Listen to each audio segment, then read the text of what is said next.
How much has a tweak in the substitution pattern helped the Boston Celtics through this rough patch? How much has boredom played a role? We'll talk about it right now on the Locked On Celtics podcast. Yup. Beantown, be ever ready. Recognize the city of champs. Back to back, if I say it, it's stamped. Locked on number 19, the best one, the next one. Juice loose in your pool now for the next run. It's the C's, who else could it be? What they gon' say now? Screaming like JT, Karalis, recap the madness. Every game, every practice. Best daily pod, no cap like Brad Beckett. Clutch like Drew to KP, tap in daily. Primetime dapping D White on the sideline. Raining Jays, how it started, raising banners, how we finish. Locked on Celtics pod, home of the winners. Hey there, welcome back to the Locked On Celtics podcast, right here on the Locked On Podcast Network, where it's your team every day. Got you Monday through Friday, plus bonus podcasts whenever they play on a Friday or a Saturday night. So plenty of free podcasts for you. If you subscribe, they drop directly to your device. So do that. Or if you want to watch, we got a YouTube page. The comment section is popping. Lots of people in there. Great Celtics fans. It is a nice little oasis for Celtics fans. So go pop in there and enjoy yourselves. If you're new to the show, I'm John Karalis. I'm a beat writer. I cover the Celtics for Boston Sports Journal. I've been covering the Celtics for about 20 years. So hopefully if you've not been following me, then that's my resume, basically. Today's show is brought to you by Game Time. One of these days I'm going to figure out this intro. It's only been like 11 years. Today's episode brought to you by Game Time. Download the Game Time app, create an account. Use the code LOCKEDONNBA for $20 off your first purchase. We'll revisit some of the Golden State Warriors stuff. We'll talk about lineup tweaks, substitution tweaks, boredom, and we're going to do all of that with our buddy, our pal, Tom Westerholm. How's it going there, Tom? I'm not bored. I know that's not bored. That's like it's important to stay entertained throughout the season. Are you having fun? That's the most important thing. Yeah, you got to manufacture your ways to have fun. I did think it was kind of like interesting that so many of them were talking about fun when everybody's talking about how much fun they're supposed to be having. That tells me like Joe or somebody was making that an emphasis, because for all of them to be talking about that after the game, like Derek was talking about it separately. Drew and Jason were talking about it in the locker room. It makes me feel like Joe was somewhere at some point here like, hey guys, we got to start having fun again. And not just in the way that he was like to us, I think this is the fun part. Like, I think he got some sort of message across to these guys. Yeah, definitely. And I mean, it's funny, right? Because it's like fun is like you can't force it to to have fun, not have fun. I mean, you know what I mean? Like it's like fun is kind of like when you're really having fun on a basketball court. I think it's a lot of times it's kind of natural. So I mean, you kind of look at the early season and how things were going in the early season. Like that did look very fun. That looked like they were, we talk about them generating shots. It also looked like they were generating themselves a good time. So, maybe it could be a little bit of that. It could be a little bit of kind of like, hey, let's get back to the thing that we were doing. That was a good time. So what were your big takeaways there out of the Warriors? I mean, it's a big blowout. You win by 40. Sometimes with those games, it's like, okay, that was the Warriors stunk. They're missing everybody. Celtics had everybody after a crushing loss. It's almost like the Celtics always bounce back from losses. They're 12-1 after losses, and the Warriors are like, sometimes it's hard to have a takeaway from that. I mean, my takeaway was kind of my biggest takeaway was kind of obvious, right? Which is like, okay, this is why it's not like this is why like even when you and I on this podcast are sometimes kind of negative, this is why you don't panic at this stage in the season, right? Because it's like this is what the Celtics can look like, and like you said, the Warriors. I mean, 4 rotation players down. They don't they look bad on defense when they don't have Draymond Green. That's a shocker, right? Like, but this is the reason that you don't just kind of like say like, oh man, this is a disaster. Like the Cavaliers are gonna go 4-4-4, and then it's gonna be them and the Thunder in the finals. Like the Celtics are still a team that can. Early in the season, they were taking care of business against mediocre teams, like constantly, right? Like you didn't come into a game against a bad team and think like, or the Celtics, are they going to play down to their competition? Those first couple of months of the season was like, no, like anybody, anybody who's not a contender is going to get pieced right now. And like, that's kind of what last night's game looked like, because the Celtics looked like who they can be. It's not to say there's no cause for concern. That's not like, concern is not the issue here. The issue is panic. Last night was a reminder, like, this is not panic time for the Celtics. They're fine. Some things have to go right for them to win a championship again. That was always the case. That's always the case with every championship team. Things have to go right for you. The right things have to break your way. That's just kind of like, you watch them moving the ball around the perimeter. You watch them, dominating isolation possessions. You watch them attacking Curry over and over again. You watch them posting up and getting the right matchup and then creating good baskets out of that. Just kind of, again, it looks like a team that could do everything that we always thought the Celtics could do. So yeah, just don't panic. It's not, you can be frustrated. You can be annoyed that they seem to play down to their competition sometimes, but they're still really good. They are still really good. And that's like the part that people tend to gloss over in these times of inconsistency. But I do think this is a good thing to like start with here. The reminder of, inconsistent. Not the best, but also not a losing streak. Nothing more than 2 games. Same thing as last year. Even if you're going through it's if something was inherently wrong, like we said the other day, I think similar things would be happening over and over again.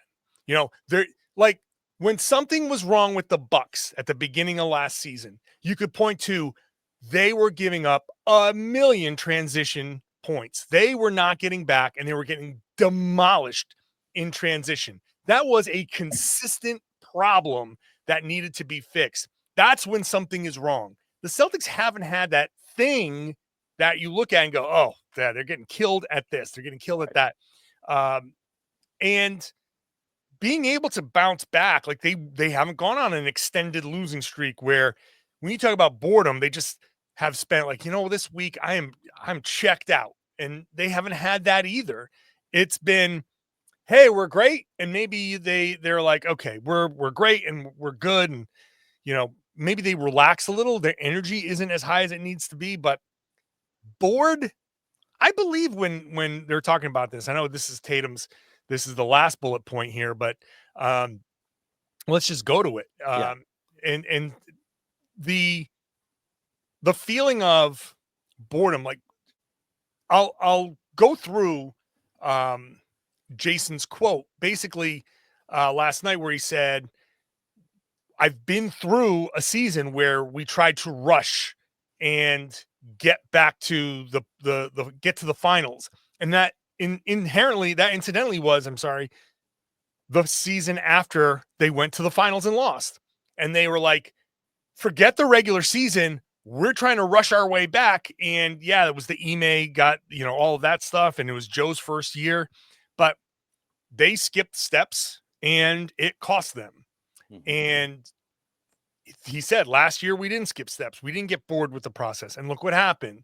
So as much as we can say boredom was the thing, maybe it's something else, because Jayson seems to have a pretty strong grasp on we did the boredom thing and it was the Miami loss. We got away from the boredom thing and we won a championship. Why would you go back to the boredom thing? Right? Yeah. Unless it's something that you can't help. And that's kind of, that's one thing that I think is kind of possible here, right? Where it's like, yeah, we're not bored. We understand that it's important not to be bored. And again, it's like, can you force that? Can you make yourself not be bored when you're playing the Pelicans in January? Like, is that something that you can like force yourself to be like, man, I'm super, you're not as hyped up for that matchup. Like, and like, I don't know. I mean, I think it's important to acknowledge it, right? I think it's very important to say like, okay, like we can't be bored. It's hard to win in the NBA. I think that's partly that truism that everybody says all the time. Like, man, it's hard to win in the NBA. I think that is tacitly kind of an acknowledgement. Like, one of the things about it being hard to win is that you can't do it if you're not trying. It's like it is hard work to win in the NBA. And if you're a team that wins a ton in the regular season, you're putting in that effort every single night. So I mean, I don't know. I mean, I'm curious, like, how much of it is something that you can help, how much of it is something that's just kind of like natural, like human nature. Yeah, man. Like we're all human. It happens. Are we? A lot of bots trying to talk to me on the internet these days. So maybe it's a matter of semantics. Well, let's explore that. Is it boredom? Is it something else? Is it the same thing that Jayson just wants to call something else? Let's explore that when we come back. Today's show is brought to you by Game Time. Live events are a lot of fun, and using that Game Time app, whether it's for sports or music or theater or comedy, you can get great tickets and get yourself to great show, great energy, and have a good time. And Game Time has made it easy, super easy to get tickets for your favorite events with their new feature, Game Time Picks. It filters out all of the fluff to show you just the incredible deals on great seats. You don't have to waste time searching and scrolling. There's thousands of tickets out there. Game Time Picks kind of pulls them all together and make sure that you only get the best of the best. You can find amazing deals, and you can even see the view from your seat. So you'll see what you're going to see at the event. And the super deal is particularly impressive because it gets you great seats at unbeatable prices. Plus, if you toggle the all-in pricing, it shows you the total cost up front with no surprise fees at checkout. So take the guesswork out of buying tickets with Game Time. Download the Game Time app, create an account, use the code LOCKEDONNBA for $20 off your first purchase. Terms apply. Again, create an account, redeem the code LOCKEDONNBA, LOCKED, Locked On NBA for $20 off. Download Game Time today. What time is it? Game time. Thank you for making Locked On Celtics your first listen every day. We've got a newsletter, drops daily Monday through Friday in your inbox. You got to go to LockedOnDaily.com, click on the Locked On Celtics logo, sign up, put your email in there, and then you will get Monday through Friday Celtics NBA fantasy coverage, plus links to all the great Celtics content around the web. It's there, LockedOnDaily.com. Subscribe, open it up, read it. It's good. If you happen to miss a podcast, it's a great way to kind of keep up with the podcast. If you just, maybe you just decided you were going to listen to something else. What? You did? Yeah. I know it happens sometimes. So you can read the newsletter to kind of get caught up. All right, Tom Westerholm. So maybe it's not boredom, but it's something that the Celtics have to fight through. Mm-hmm. And when everybody's talking about we're taking every team's best shot, I think maybe there's an admission that we're not giving our best shot. Like, we're taking it, but we're not giving the best shot. And I think again, semantics, but you don't expect the Celtics to come out and say, yeah, we're treating January 20th against the Golden State Warriors as if it was the finals against the Golden State Warriors, because it's not.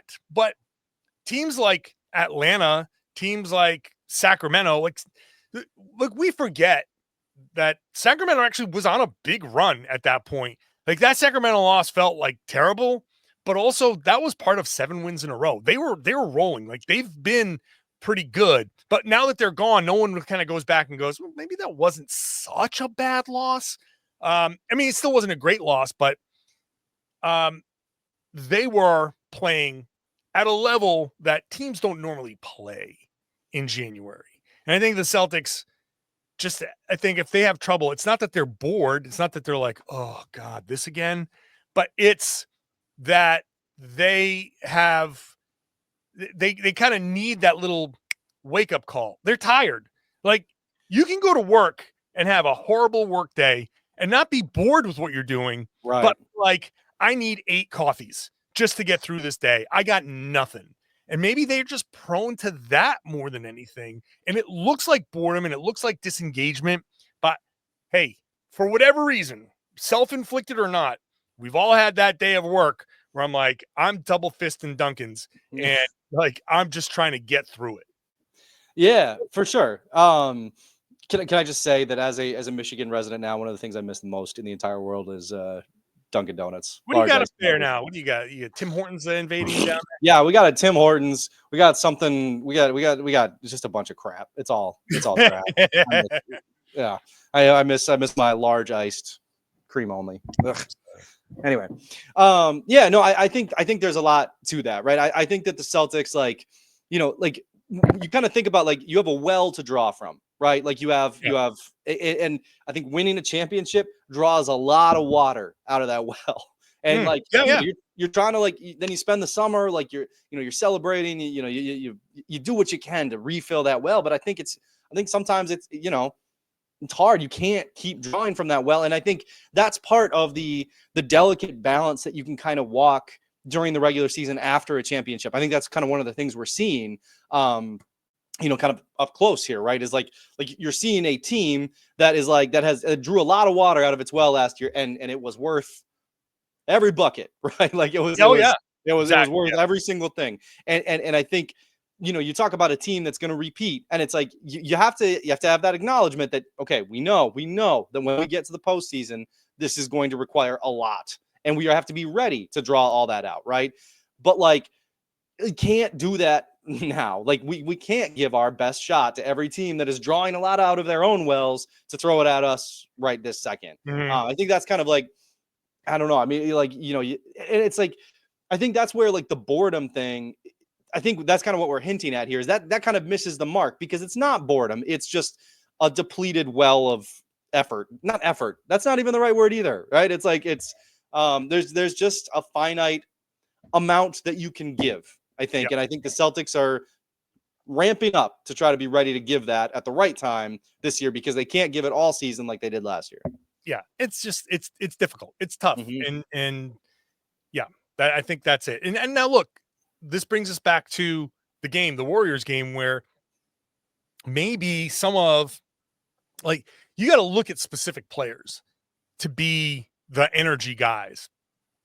And I'm going to look at Jaylen Brown as a guy that, if he has good energy, the Celtics are great. If he has bad energy, the Celtics are in trouble, because he is critical to Boston's success. He's critical to the Celtics scoring and defending. And, he had the most minutes, according to the matchup data. He had 5 minutes covering Steph Curry. No one else had more than a minute 8. So he picked up Steph Curry totally 5 minutes, and then 27.5 minutes in partial possessions. And so he was on Curry for, let me see, 49% of the defensive time. So that Jaylen Brown, super engaged, that means the Celtics are going to play great, because he's taking on that big challenge.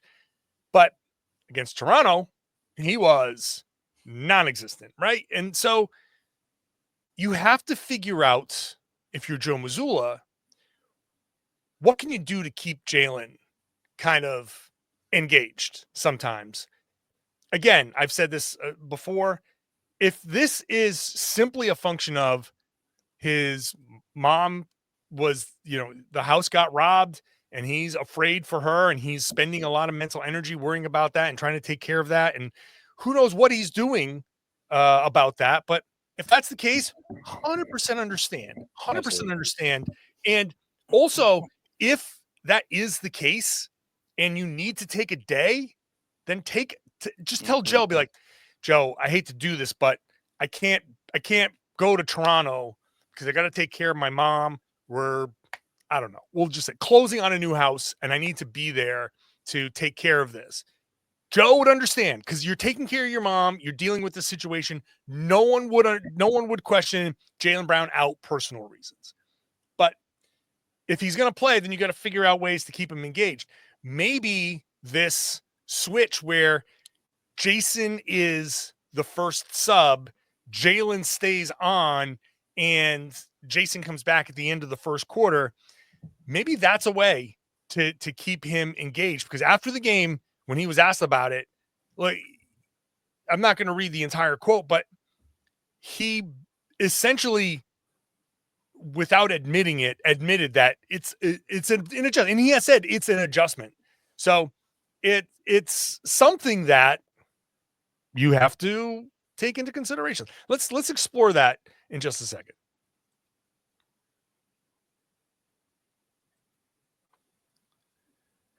Thanks for making Locked On Celtics your first listen every day. Go check out Locked On NBA. Locked On NBA Game Night. I've got that show on Fridays with Jake Madison from Locked On Pelicans, who is in New Orleans dealing with the same amount of snow that we're dealing with up here in Boston.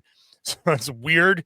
But hey, we've got the show on Fridays, so make sure you're checking that out. Locked On NBA 2, Locked On NBA podcasts on that same feed, wherever you found this feed. So I think it's too soon to say whether that is or isn't something to, I think the sample size is going to be really small and really haven't looked too deep into that.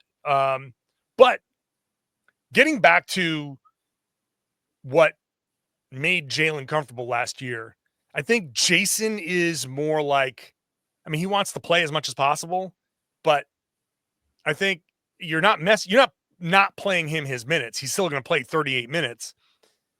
I think Jayson is more like, yeah, whenever, like whenever you need me to play, I'll play. Yeah. Just as long as I'm there at the end, as long as I'm getting my 38 to 40 minutes, I'm happy. Yeah. I think Jaylen's the one who, like, he wants to be the tone setter. He wants to be seen as, I'm setting the tone for the Celtics, because we know that Jayson is the finisher. So right. Jaylen, honestly, and maybe this is an entirely new podcast, but there may be something to, like, Jaylen, like, well, if Jayson's the finisher and the starter, what am I? Yeah. What, you took away the thing that made me, like, okay, I get it. Jayson's going to be the finisher most of the time, so I'm going to be the tone setter. If you're not going to let me be the tone setter, then what am I really? And I think that's important to Jaylen.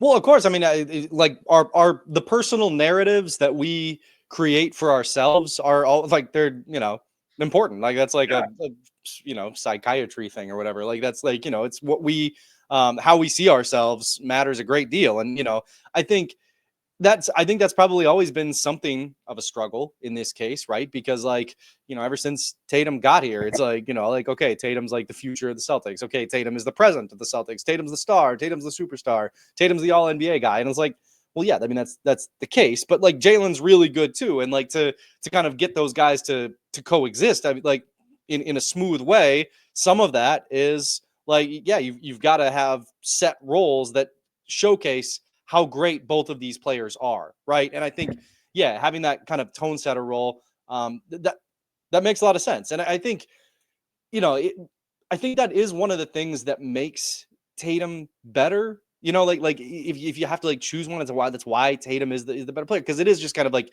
you throw him in there and it's like, yeah, here you go, Tatum. Like, whatever the situation is, make something great out of this. And Tatum's like, got it. Whereas I think there is, like, a little bit more of, like, getting the circumstances correct in the other one.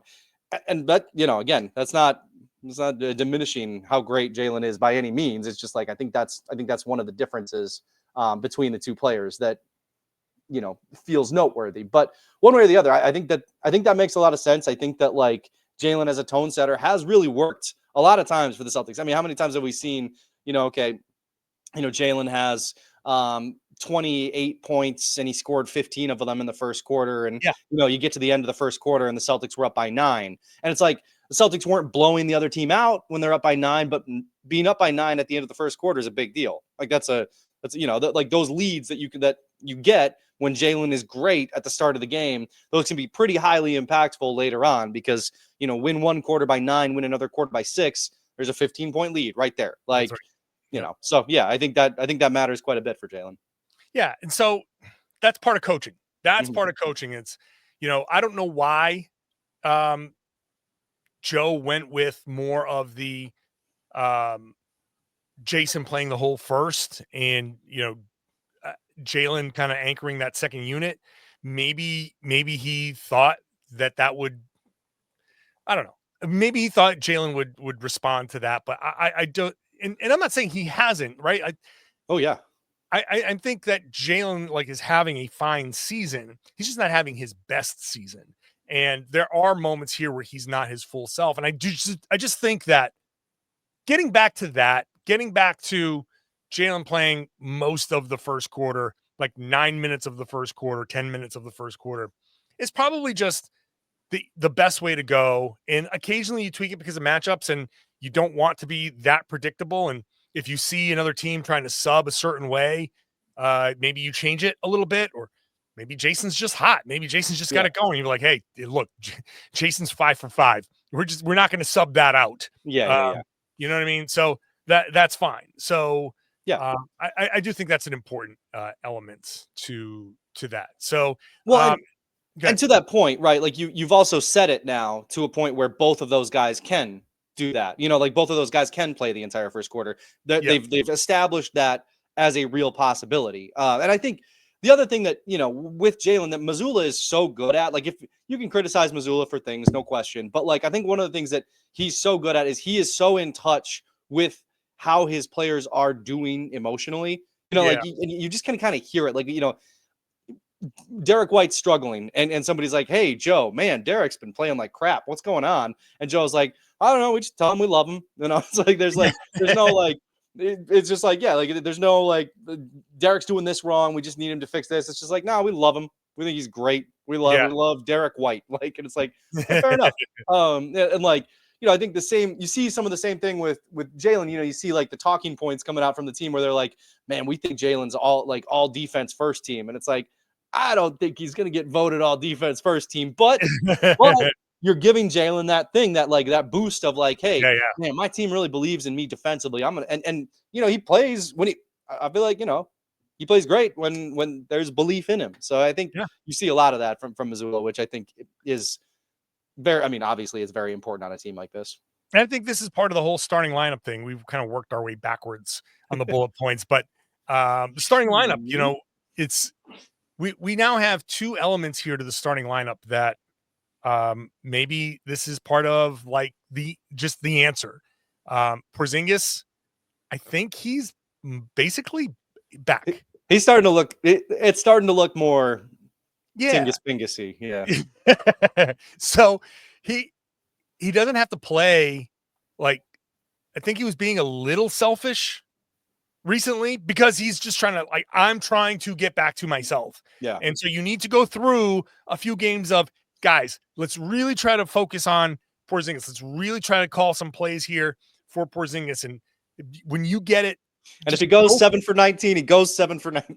That's it, right? Like, so if that's the case, then that's the case. But you got to work him back. It is a very small microcosm of you go back to Gordon Hayward after his injury. Yeah. Why Terry Rozier was so pissed off and all that stuff. Like, you need him to be right. Now, that was a whole season process, but they needed to try to get him right. That's the only way they were going to succeed.